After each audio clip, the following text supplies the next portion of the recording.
once again, it is James Spikes. This is Commissions Closed, where artists are creating autonomous artwork without the trials of commissions. Nobody is telling you what to do. You're free to create what you want to create. And I have another guest here today.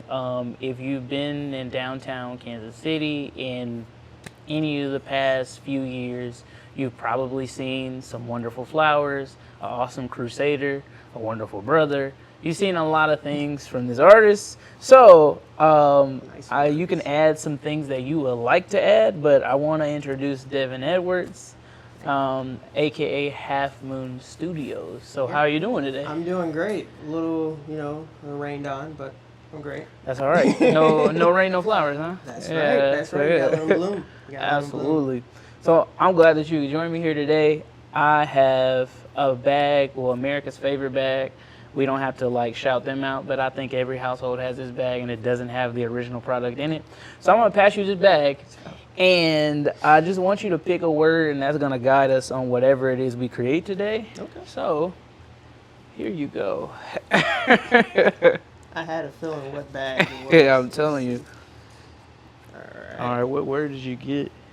I got comforting.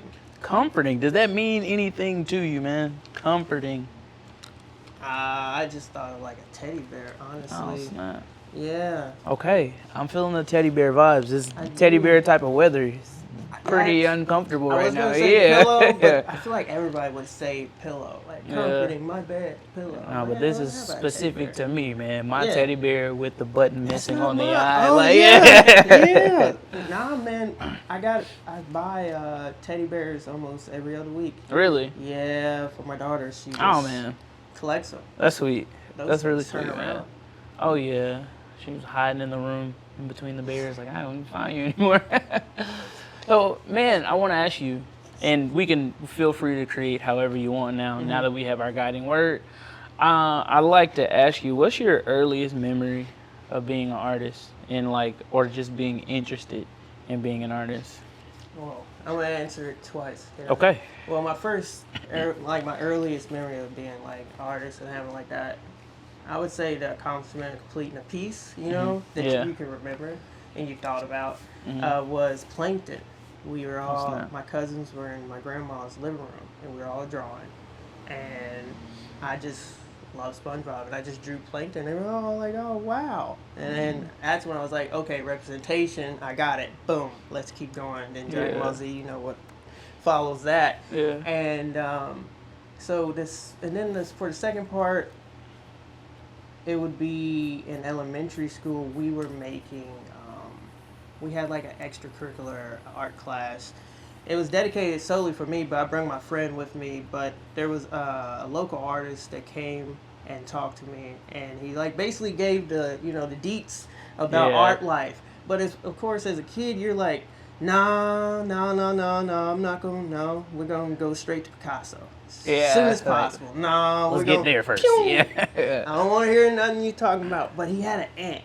Yeah. As his signature. Like an animal, like an ant. Yeah. Okay. As his signature. So when he signed his name, it would be an ant at the end of it, and I don't know why that just captivated me. So when he drew my portrait, I wouldn't even look at the picture. Mm-hmm. It was the signature because it's like, oh, okay. Oh man, this almost like this is an identity within art, if that makes sense. Like you have something that transcends what you drew for me. This is who you are. This ant. Yeah. And I don't know what that means to him, but this is who you are.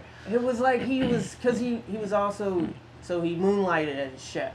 Yeah. So the ant for him was they're so small, but they do incredible things. Build these networks and stuff like that. And me always being the shortest, that's where it hit me. Oh, that's the David and Goliath right there. Okay. So I don't know what he's doing now. I wonder. It's funny enough. I have I guess a similar experience with interacting with what I perceive as oh, this is the first time I'm reading a real artist. But there are several real artists. I don't even know what that means. But at the time, I was funny enough, I was at the Essence Festival as a kid. My mom and grandmother would bring me all the time. And there's this guy who had these really tiny paintings, and they were just like marks of like metallic bronze and gold painting or gold strokes. Yeah. And he would call the series The Dance. And I like at home right now, I have like the one that he gave me.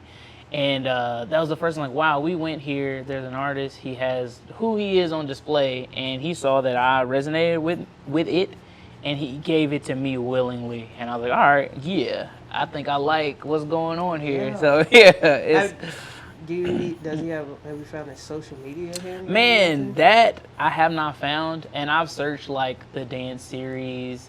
I also like cannot read his signature because he's also an artist and he doesn't like to write legibly, so I don't know about that. But it was very impactful. So I don't know if you remember giving a kid like a free painting at Essence Festival. Thank you very much. You know, Here's my Instagram. There's my Instagram. Yeah. You know what I look like. But man, since your like moment of like realizing, yeah, I think I'm interested in this. I think this is something that I could continue. How do you think you've like grown or improved since then? It could be several examples. It could be one big thing, but what would you say about that? I don't know. Well, it was never fully commitment to art, 100%, because I was always into science and Okay. Oh things of yeah, that I'm nature. with you So, on that one. you Yeah. know, astrophysics, programming, all that stuff. I was into it. So I was like the lead programmer in my robotics class senior year. I was about to go to Arizona, and then like something hit me. I think I got a commission, and I was just like, okay, this summer I'm gonna decide between science, art. Yeah. You know? And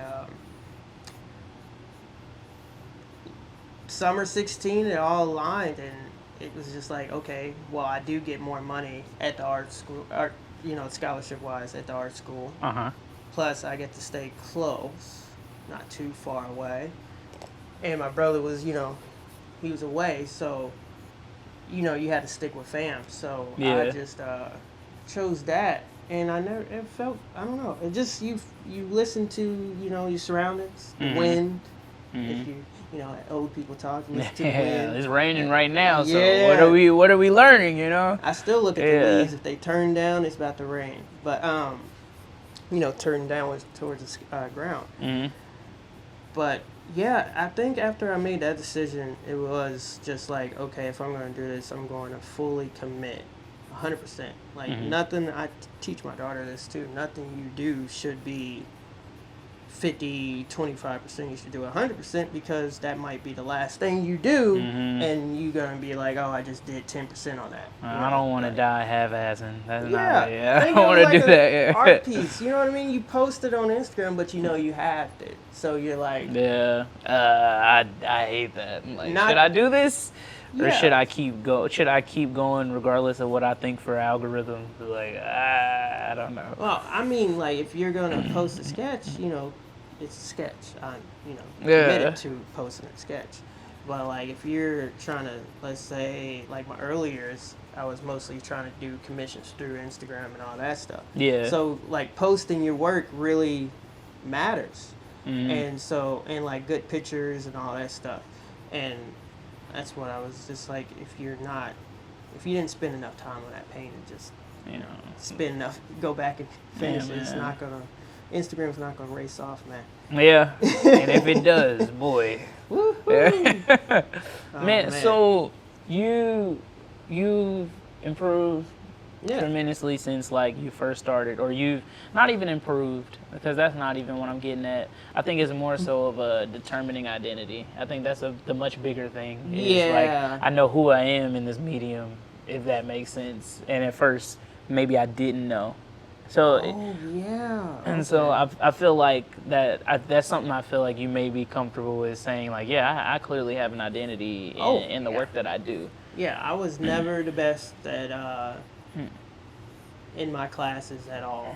I've got compared to numerous artists, but I've found that it helped me find who I want to be and if I want to continue doing what I want to do.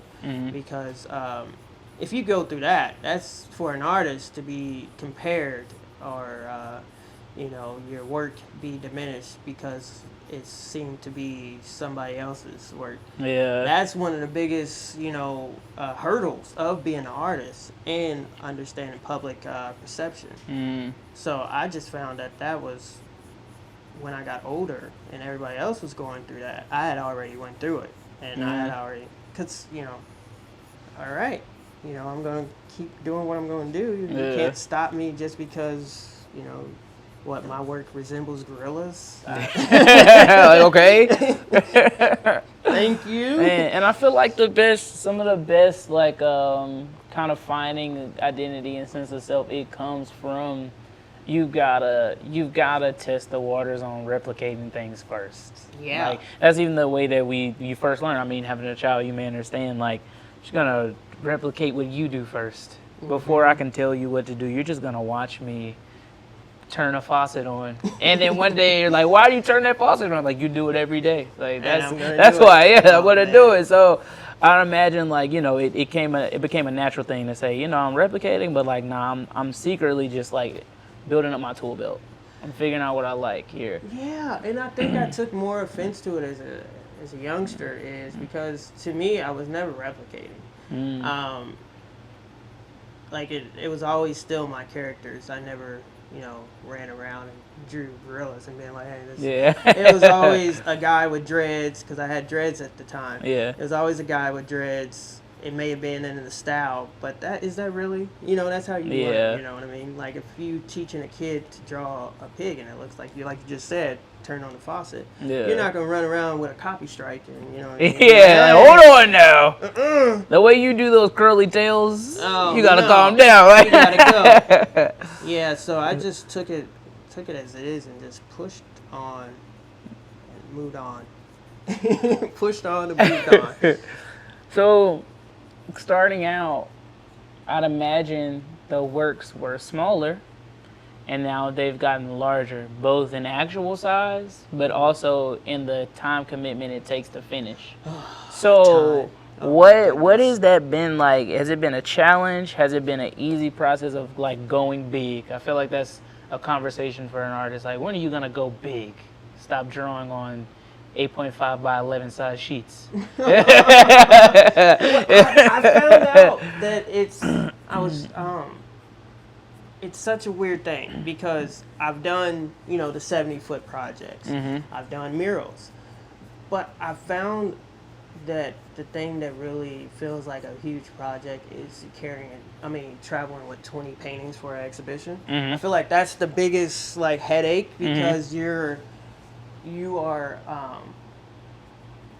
curating something that is supposed to live for multiple months and also supposed to live in a way that it also influences other people to contact you for them to get that said piece. So I just feel like that's a big one.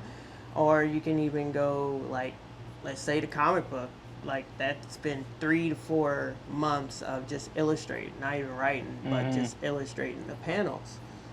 And I would say it's just all about the mindset on which one you would deem big in the moment, because we're humans, we're all about the moment. Yeah. So I just found like, because when my laptop was breaking down on the streetcar, man, that was like, to me, the biggest moment. But next month, I'm like, oh no. This is the biggest a whole nother moment, like, yeah. This is a different monster, and that's because I'm in 90 degree. I gotta figure out how to paint outside in the heat. You know what I mean? Like, how do I get this proper shading for the paint not to turn into a solid about the time I open it? You know? Yeah. Or, you know, proper ventilation. I'm not trying to go away at something. Yeah. So it's just like, as an artist, as you well know, it's always in the details. It's never about the face value or the name of it, because you can get like a project like, oh, build me a sculpture, and what they want is just basically you just throw it on, like throwing something on the oven. Yeah. It's like mac and cheese. Here you go. Here's that liquid gold you asked for. And you got about a whole day of just, you know, of that. Man, so you touched on a project that you done before. I think this is the project that I kind of met you at. is the streetcar. Could you talk about that opportunity a little bit, and could you also kind of time back in the previous question, what does it take to be comfortable doing something of that magnitude, or are you even comfortable the whole time? Like I said, I've always been in predicaments where I'm always like fighting over the board instead of, you know what I mean, being on top of the board looking down. It's always been overcoming something. So I go into everything like, this, you want me to do it, you pick me. Yeah. Like, I'm not going to be here like, oh, this is not a fluke. Yeah. No, you pick me. Thank you. I appreciate it. Let's get to business. You respect my work. I respect what you guys doing for the city.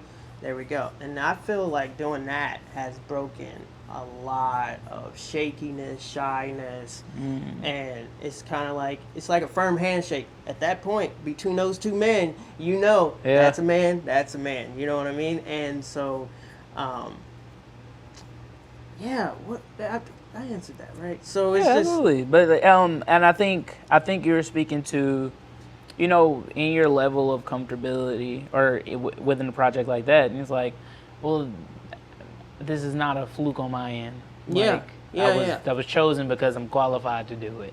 Yeah. And that, you know, so I assume you have like a confident outlook on what you could bring into the world through public art. Does that make sense? Yeah. I mean, we've been sharpening swords for, you know, years. You know, who are we to look at these shiny swords and be like, oh, it ain't gonna do nothing. This is a little too. I don't know, man. I'm gonna go work it out. I'm gonna try to see what's going on.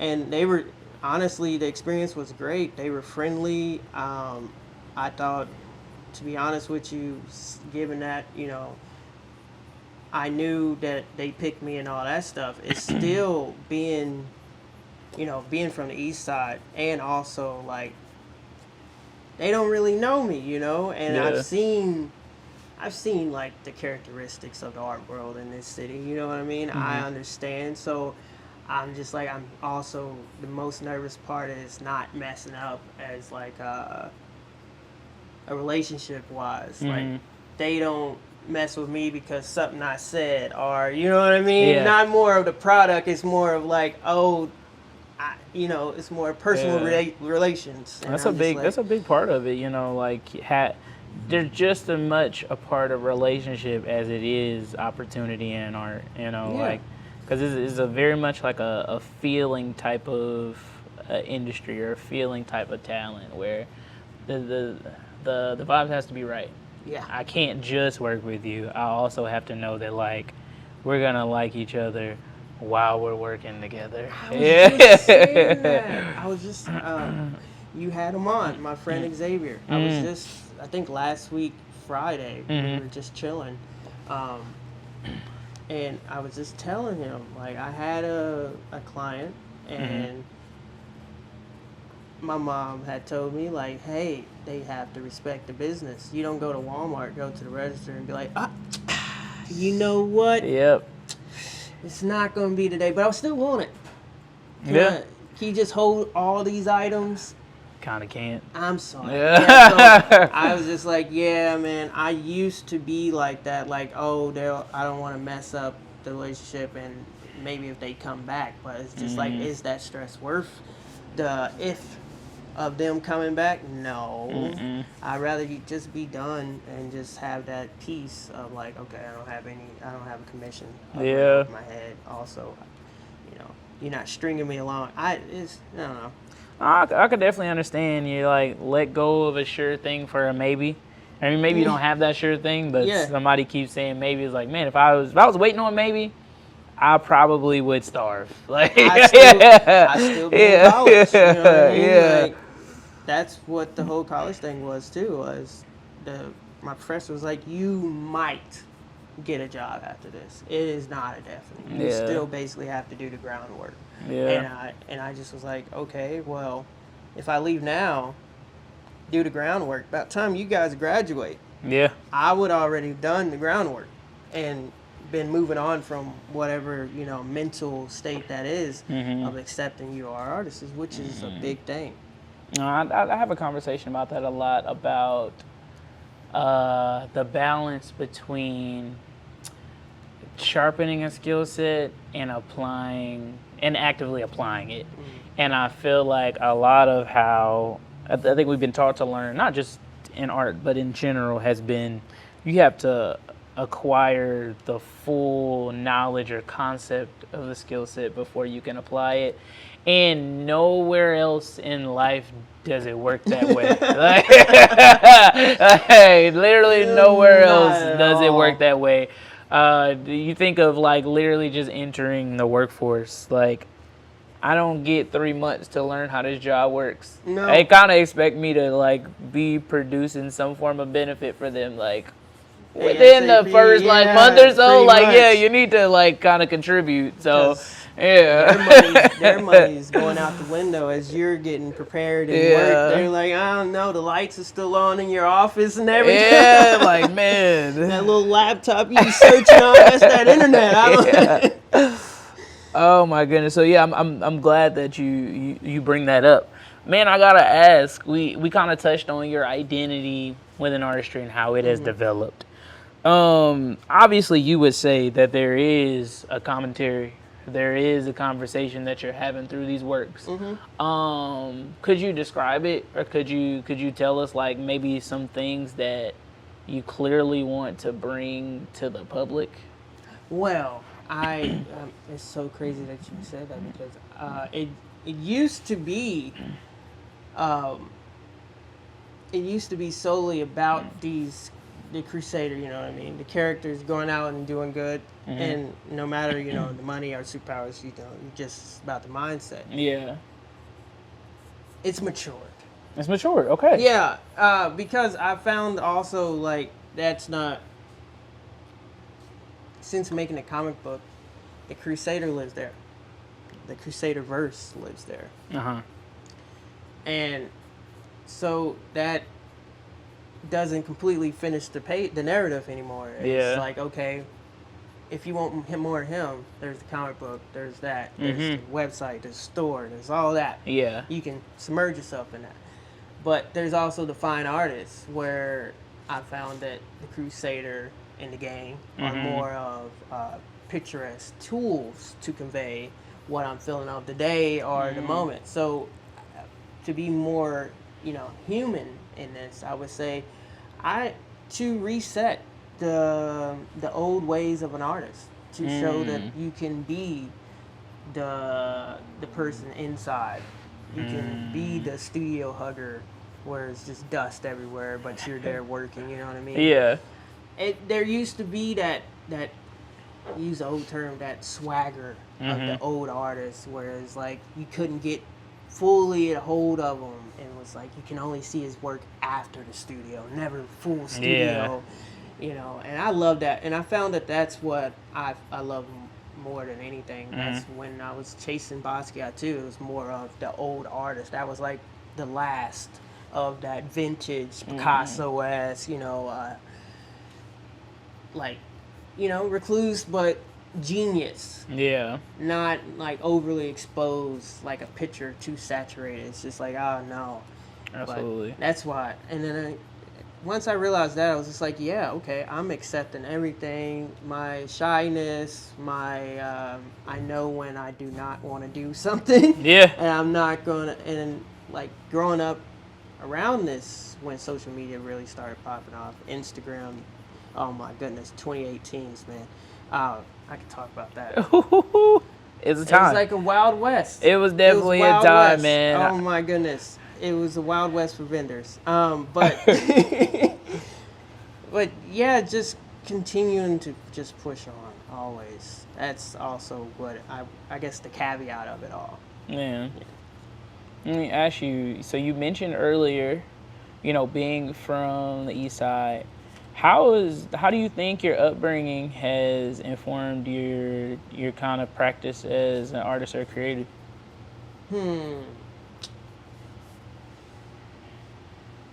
I would say for, you know, work-wise, I love grit.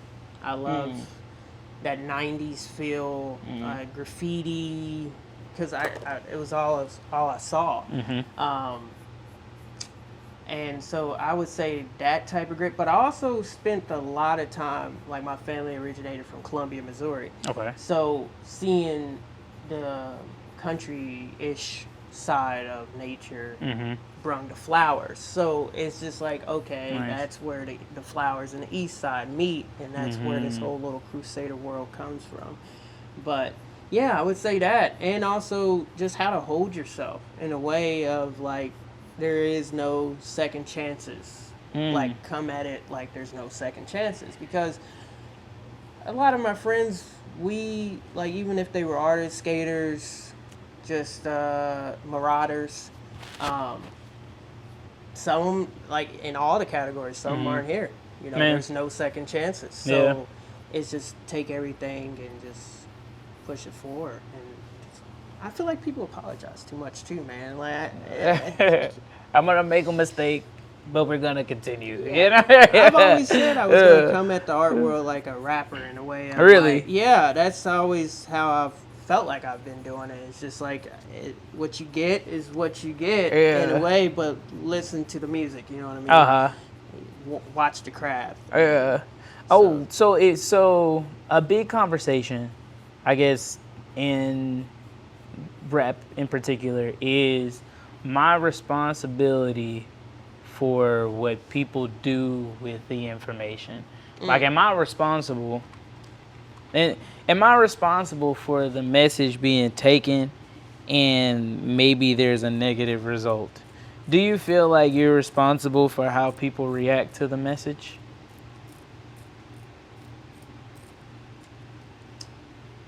No. I just put it out. If you, because it'll just open up a can of worms. Everybody be in jail. Because that's too much of a black and white notion. You know what I mean? It's just like there's so many grades. Because also it's more, everybody knows sound waves. It's the vibrations of the music. Like, you can play jazz and you can put it next to rap, and you'll get two complete different feelings. No matter what they're rapping about. It could be Mac Miller, it can be Odyssey, and then you can go what is it? Oh, I was just listening to him. Oh man, I want to show. Well, we can go Sun Ra. Okay. And there's a difference, and like, no matter what it is, it's a difference. Like, it's not even really about what people say anymore. It's about the notion, I'm going to play this music and that triggers something. I don't, you know, it's such a complex thing. Man, so you, speaking about how you approach the artistry as like a hip-hop artist or a musician, and we also brought up how your upbringing or life has informed your artwork. On another note, and this is something I've asked like the past two guests and we've had in common. There are also more recent things that have happened that inform our work. I have a daughter much like you, and I can honestly say that things that I've done in my work and in life, she's definitely informed. Are there things that has changed in your creativity, in your pursuit, and maybe even in your life after now having a child? Creatively, no. I wouldn't say no as in like work habits. I would say, because Crusader technically wouldn't even be here without my daughter, because he started out as lessons around the house that I was gonna, because he was actually a humanoid chimp. And oh snap! He had a shirt. And oh man, I have it on my I think it's my old laptop. But he had a shirt and he was like 1, 2, restroom, wash your hands, and it was just everywhere. And then I just kept working with him, and then he had the cowl on, And then I'm like, no, let's keep pushing the human on it. Yeah. And then he had big white eyes, like the Batman big glow. Yeah. But like I extremified it, 2019. But I would say that, and yeah, to continue doing consistency, to continue doing what I'm doing, because she likes to see that, because I do. For her, I'm her Superman, and for regular people, my schedule and what I do seems a little inhuman. Okay. It is. It's a little wild, but it works for me, because also another thing she did influence is I like to get a full day's work. Yeah. Every single day. That doesn't matter. It doesn't matter if it's a school day. Gotta get up and take her to school. I'm up at 3 to 4, painting, sketching out something, and then about time it's 6. I'm done, and then I go in second part, illustration, check emails, converse with people. I just feel that makes me feel more complete, because that was also another fear of mine, is I've seen so many people let their having a kid derail, but really I don't even think you would say that, but for lack of they let it derail that idea of it derail their dreams, and absolutely. All of a sudden, they take it out on the kid. You never want to be in that position, and so I think that's really what just like always thinking ahead. Like, oh no, if I do this, that's gonna happen. If I do this, that's gonna happen, and I don't even want to deal with it. Yeah, got a good amount of like forethought. I'm like, this. I know what my life can. I know what my life can take and what it cannot, and I'm also not thinking about just what my life can take, because it's no longer just mine. No, like we're thinking for multiple people here, like it's a game of chess. That's what I like to tell her. It's a whole game of chess, man. Yeah. And I, for one, love chess, so I don't have any complaints. Keep playing. Keep playing. Man, so that has definitely infected your sense of creativity, artistry, and I'm assuming in a positive way. I think that I don't know where the phrase comes from, but it's basically a saying that organization creates liberty. Yes. Like, you would think you're bound to things, when in all actuality you have more time because you've decided what to do with it. Yeah, if that makes sense. So I could definitely see how that could be a benefit. We had a great conversation with Devin Edwards, aka Half Moon Studios. In order to keep up with him and purchase some of his artwork, you can visit his Instagram page, Half Moon Studios, or visit his Patreon and become a patron of his work. But go ahead and grab his newest comic, The Crusader, and we can't wait till the next episode. See you then.